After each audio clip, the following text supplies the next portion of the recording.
तो आवाज जीवन में रहुआ से कबो हमर बेहतर रही। गायकी के बात करता नहीं तो हम तो अपना आपका बड़ाई करब ना। अरवा सब खूब रहुआ आवाज के रहुआ जादूगर ही तो इनकर आवाज तो नहीं मानी सुनी।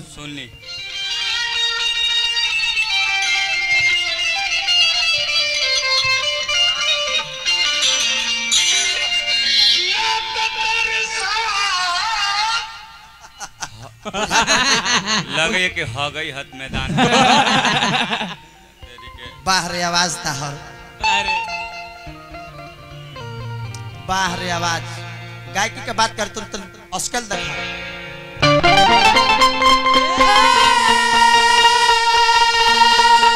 गायक आवाज मारो कर आवाज भटक करना चाहिए।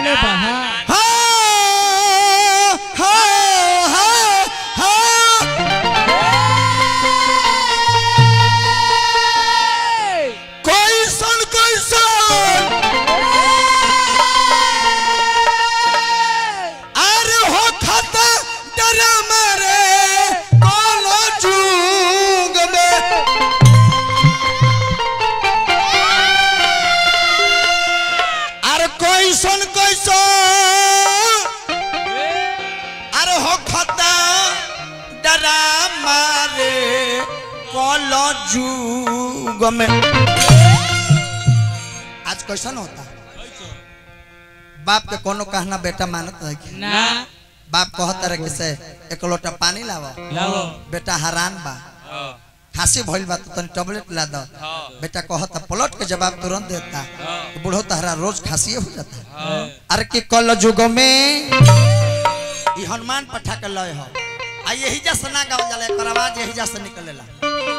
अरे कि कल युग में अरे कि कल युग में अरे क्वेश्चन हो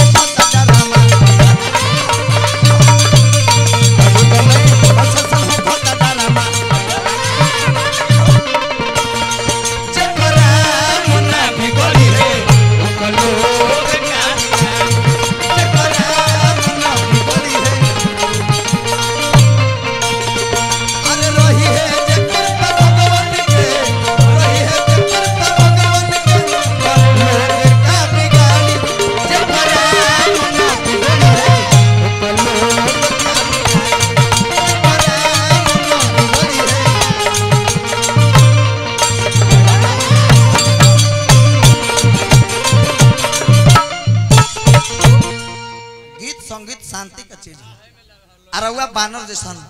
अरवा गीत संगीत करतन कहतन कि गुड्डू ताहर गावल आ हमर जो कलई करल माने कॉमेडी करल चुटकुला कहल ना हनु बाप रे बाप फसलरी के पानी पिए तारे महावीरवा लगे का तो हमर घरे गोतिया लोग नली जाम कर देले बड़े पानी रोक देले बड़े आई ई पूरा समांग मेहरारुआ बाले बच्चे जानता नहीं ऐसा समय अलवा कर रहलनु तिरपालावा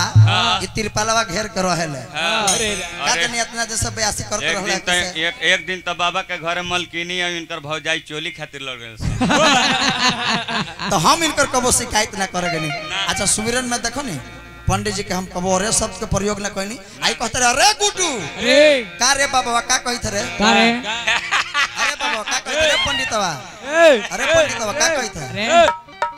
जतने तारा इज्जत करता नहीं तोरे सब तू उतरल बड़े अतना मारब नो तू कहता कि गजे में पिंड दान कर लगबो हम अतना मारब न कि बुझाई न कि कोई के डीजल भरत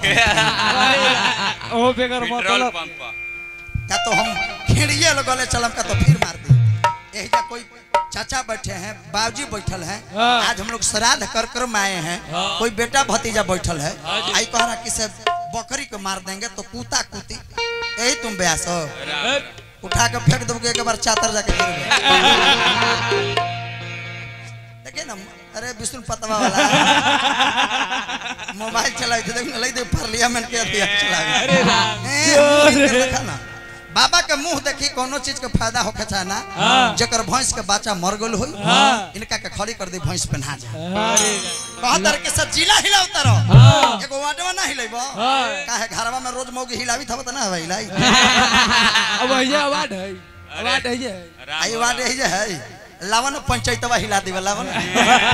पंचायतवे में भाला भोंक दे जा ये किस संगीत है बताइए इतना ना सब समाज बैठल है।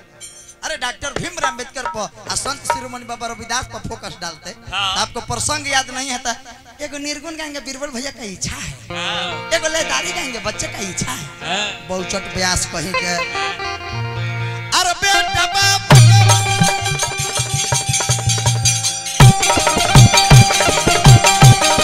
बेटा बाप के कहना न माने रोज दे तरकारी कलयुग में रोज दे तरकारी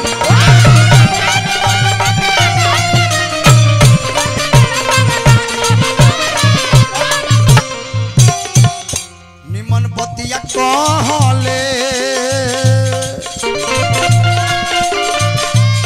अरे कुंवर कमलबा सजी निमन बतिया कहले अरे कुंवर कमलबा सजी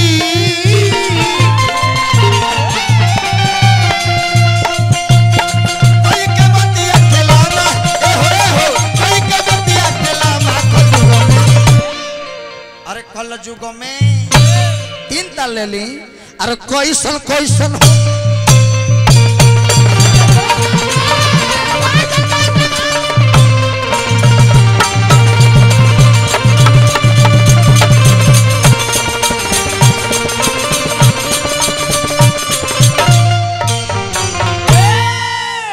गीत संगीत के जे चुटकुला मर रहे हैं, चुटकुला का जवाब तो खोजता रह